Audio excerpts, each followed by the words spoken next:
नमस्ते बच्चों, विकास and studies में आपका स्वागत है। तो देखिए बच्चों, सकर्मक अकर्मक क्रियाएं हमने पढ़ ली थी, यानी कि क्रम के आधार पर जो क्रियाएं थी वो समाप्त हो गई है। अब प्रयोग संरचना के आधार पर पढ़ेंगे, लेकिन उससे पहले हमें पता हो कि सकर्मक और अकर्मक क्रिया की पहचान क्या है, हम कैसे पता लगा सकते हैं कि सकर्मक अकर्मक क्रिया क्या होती है। तो इसके बारे में लिखो, यहाँ पर लगाइए एक नोट उसके बाद में, और नोट के बाद लिखिए सकर्मक व अकर्मक क्रिया की पहचान, लिखो इसके अंदर।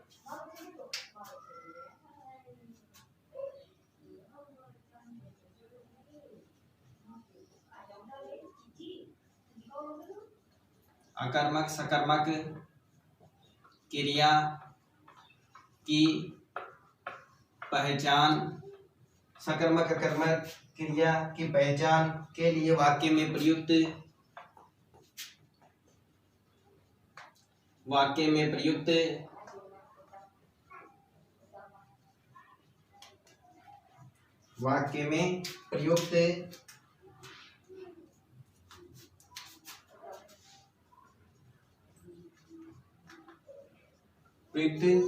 क्रिया से प्रयुक्त क्रिया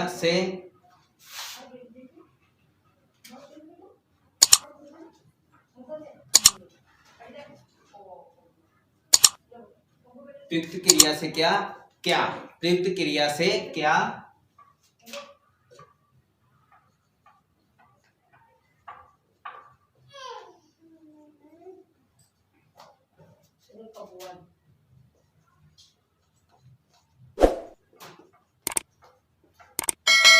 क्या के द्वारा प्रश्न किया जाता है। यदि क्या क्या उत्तर मिले, लेकिन यदि क्या का उत्तर मिले, यदि हमें क्या क्या उत्तर मिले लेकिन कर्ता को छोड़कर मिले, लेकिन किसको छोड़कर मिले? कर्ता को छोड़कर मिले, कर्ता को छोड़कर मिले, कर्ता को छोड़कर मिले। यदि क्या क्या उत्तर मिले लेकिन कर्ता को छोड़कर मिले तो क्रिया सकर्मक है। तो क्रिया क्या है? तो क्रिया सकर्मक है। तो क्रिया क्या है? हमारी सकर्मक है।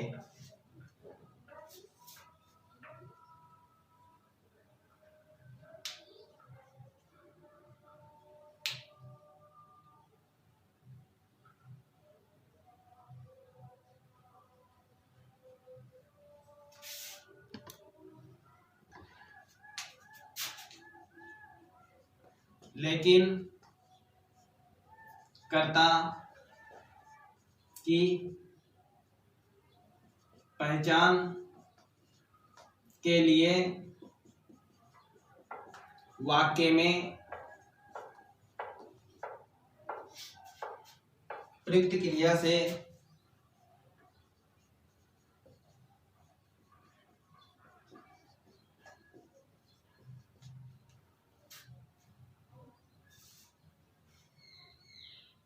कौन के द्वारा, किसके द्वारा? कौन के द्वारा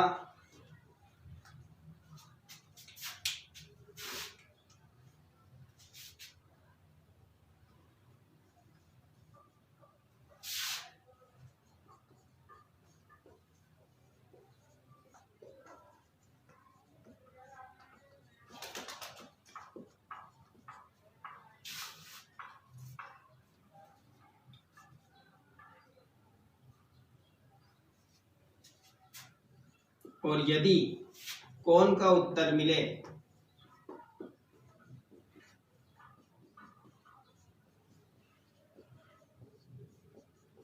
यदि कौन का उत्तर मिले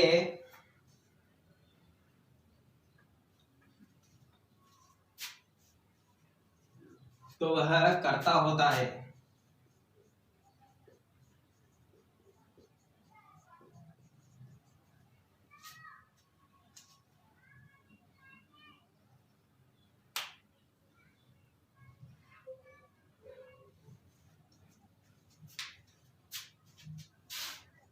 और यदि क्या और कौन,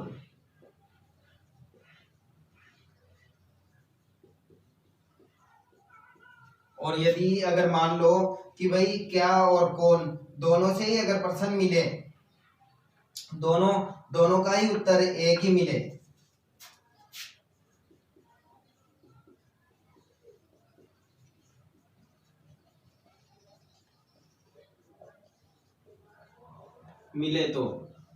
तो वहां पर क्या होगा, जब दोनों का उत्तर ही अगर एक साथ अगर हमें मिल रहा है तो वह कर्ता ही होता है।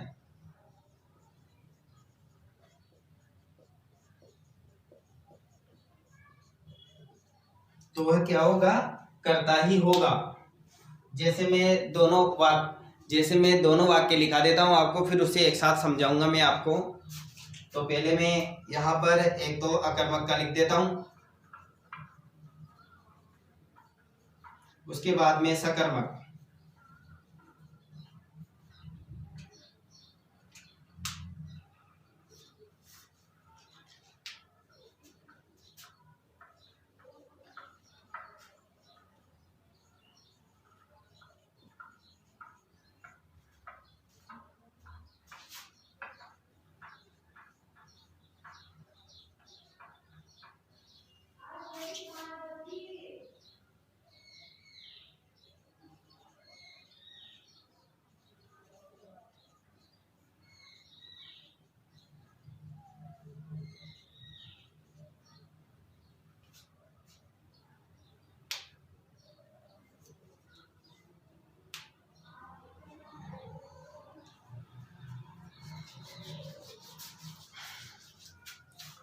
तो देखिए बच्चों, जैसा कि सकर्मक और अकर्मक को लिखने के बाद में, उनकी परिभाषाएं लिखने के बाद, उनके उदाहरण लिखने के बाद में, उन दोनों में यदि हम कंपेयर करेंगे और उन दोनों के अंदर कभी कभी कुछ क्वेश्चन ऐसे आ जाते हैं, जैसे मैंने बताया था एक बार एग्जाम के अंदर आया था कि पक्षी आकाश में उड़ रहे हैं, यहाँ पर क्रिया का सीधा संबंध कर्ता से हो रहा है, लेकिन उसको कहीं ने आकाश क्रम समझ के बहुत सो ने उसे सकर्मक क्रिया कर दी थी, जबकि वो क्या थी, अकर्मक क्रिया थी।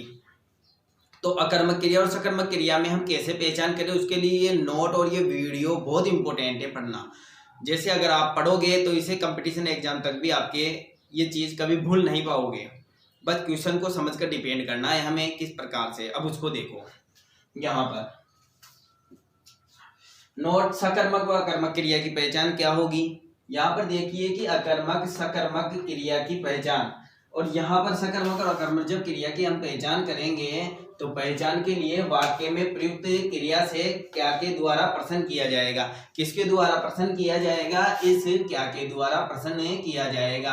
अकर्मक और सकर्मक क्रिया की पहचान जब हम करेंगे तो अकर्मक सकर्मक क्रिया की पहचान के लिए वाक्य में प्रयुक्त क्रिया से हम क्या करेंगे, क्या से प्रश्न करेंगे। क्या करेंगे, क्या से प्रश्न करेंगे। यदि हमारा प्रश्न क्या से मिल जाता है तो वो सकर्मक है, अगर नहीं मिलता तो वो अकर्मक है। देखो कैसे, रजनी खाना पका रही है, क्या पका रही है, क्या पका रही है, खाना, आंसर मिल गया, इसलिए सकर्मक है। अब मैंने कहा रेशमा बदायूं गई है, क्या गई है, क्या गई है, इससे कोई आंसर का पता ही नहीं चल रहा कि क्या गई है।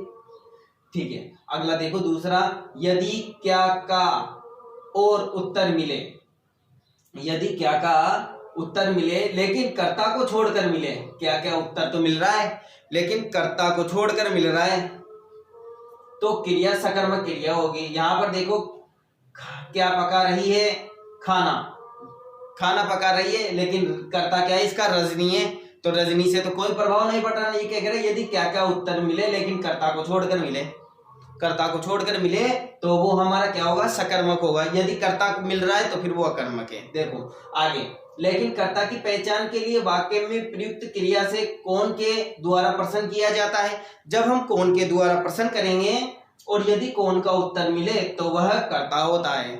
क्या होता है, वह कर्ता होता है, यानी अकर्मक होता है। जब कौन से, अब देखो रेशमा बदायूं गई हुई है, कौन गई हुई है, रेशमा। किसके लिए कहा जा रहा है, रेशमा, यानी कि कर्ता के लिए। यहाँ पर कहा जा रहा है कि रेशमा बदायूं गई हुई है, क्या कौन गई हुई है, इसका मतलब कर्ता के लिए आया है, इसलिए बदायूं नहीं आएगा, यहाँ पर क्या आएगा, रेशमा आएगा, क्योंकि कर्ता हमारा क्या है, रेशमा है, इसलिए कौन गई हुई है, रेशमा गई हुई, रेशमा हमारा कर्ता है। यदि क्या और कौन दोनों का ही उत्तर एक ही मिले, यदि क्या भी और कौन का भी उत्तर मिले, अब हमें क्या भी उत्तर मिल रहा है और कौन का भी उत्तर मिल रहा है, तो उसका मतलब क्या होगा, वह कर्ता होगा, उसे हम क्या मान लेंगे, कर्ता। यानी कि सर ने बताया कि वे क्या से करने पर सकर्मक क्रिया हो रही है ना। अब हम क्या लगा के जोड़ लिए, दूसरा वाक्य हमने कौन से लगा के देखा, उसके अंदर कर्ता पर प्रयुक्त हुआ, तो हम देख रहे हैं कि यहाँ पर क्या और कौन दोनों से ही वाक्य बन रहा है, यानी कि क्या से भी बन रहा है और कौन से भी बन रहा है, यानी सकर्मक और अकर्मक दोनों चीजें आ रही है। रेशमा बदायूं गई है, कौन गई है, रेशमा। क्या गई है, क्या गई है, यानी कि बदायूं गई हुई है, क्या गई हुई है, यानी बदायूं गई हुई है। दोनों से जब क्वेश्चन का अर्थ अगर निकल रहा हो तो वहां पर प्रधानता कर्ता को दी जाएगी, ये सत्य है जैसा लिखा गया है। तो यहाँ पर क्या कहा गया है कि और यदि क्या और कौन दोनों का ही उत्तर एक ही मिले तो वह क्या कहलाएगा, सिर्फ ओनली वह क्या कहलाएगा, कर्ता कहलाएगा, सिर्फ कर्ता कहलाएगा। तो ये हमारी सकर्मक और अकर्मक क्रिया हो गई। सकर्मक अकर्मक क्रिया की पहचान हो गई। उसमें हम कैसे पहचान करेंगे, किस चीज को लगाकर पहचान करेंगे, उससे पहचान करने से हमें पता चलेगा कि इस वाक्य के अंदर क्या है। जब हमें पता चल जाएगा कि इस वाक्य के अंदर ये चीज है तो हम आसानी से पता कर लेंगे इसमें सकर्मक है या अकर्मक है। कई बार बोर्ड एग्जाम के अंदर भी परिभाषाएं भी आ जाती है कि सकर्मक अकर्मक क्रिया की परिभाषा बताओ, क्रिया की परिभाषा बताओ। पिछली बार 10th बोर्ड के अंदर आया था कि क्रिया के कितने भेद होते हैं, उनको परिभाषा सहित लिखी है, तो इसलिए बच्चों इसको भी याद करना जरूरी है। 12th के अंदर भी इसका मैटर आता है, हिंदी के अंदर सकर्मक क्रियाएं वगैरह। तो इन चीज़ों को हमें पढ़ना है, इन चीज़ों को जैसे तुम मेरी क्लास आगे पढ़ते जाओगे तुम्हें सब कुछ हल हो जाएगा। अब ये हमारा प्रयोग क्रम के आधार पर तो क्रिया के भेद हो गए पूरे हमारे। अब प्रयोग और संरचना के आधार पर हम पढ़ेंगे अगले वीडियो के अंदर। तो देखिए क्रिया के दो भेद माने गए हैं, क्रम के आधार पर, प्रयोग संरचना के आधार पर। क्रम के आधार पर हमने सबसे पहले पढ़ा, उसके दो भाग बताए गए हैं, अकर्मक और सकर्मक। जब अकर्मक क्रिया थी, अकर्मक क्रिया को दो भागों में बांटा गया है, पूर्ण अकर्मक और अपूर्ण अकर्मक क्रिया, ठीक है। उसके बाद दूसरा सकर्मक क्रिया है। सकर्मक क्रिया का हमने पढ़ा कि इसे भी दो भागों में बांटा गया है, एक कर्मक क्रिया और द्विकर्मक क्रिया। जहां पर एक कर्म होगा वहां एक कर्म क्रिया, और जहां पर द्विकर्म होगा वहां द्विकर्म क्रिया होगी, ठीक है। उसके बाद के अंदर दोनों के हमने लिखे अंतर, ठीक है। अब इसके बाद हम जो आगे चर्चा करेंगे वो करेंगे प्रयोग और संरचना के आधार पर। जब प्रयोग और संरचना के आधार पर हम वाक्य लिखेंगे तो तब वहां पर कंटिन्यू हम उस जितने भी मैंने बताए थे शुरू के स्टार्टिंग के अंदर वीडियो के अंदर जो सारी क्रियाएं थी वो सभी क्रियाओं को एक एक करके उनके उदाहरण सहित हम आसानी से पढ़ेंगे। तो ठीक है बच्चों, तो इसको आप उतारो।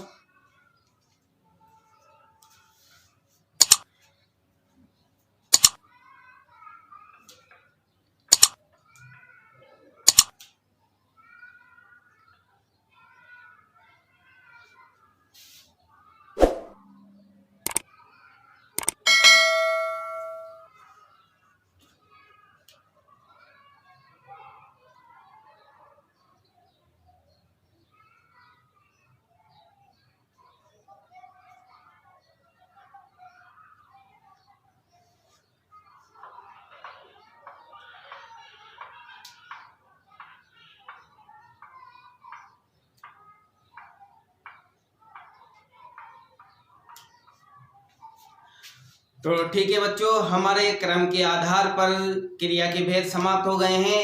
अब सेकंड नंबर की क्रिया के भेद चलेंगे, दूसरे नंबर का जो है प्रयोग और संरचना के आधार पर। ठीक है बच्चों, मेरा वीडियो आपको अच्छा लगा हो इसे लाइक और सब्सक्राइब कीजिए। ओके, थैंक यू बच्चों।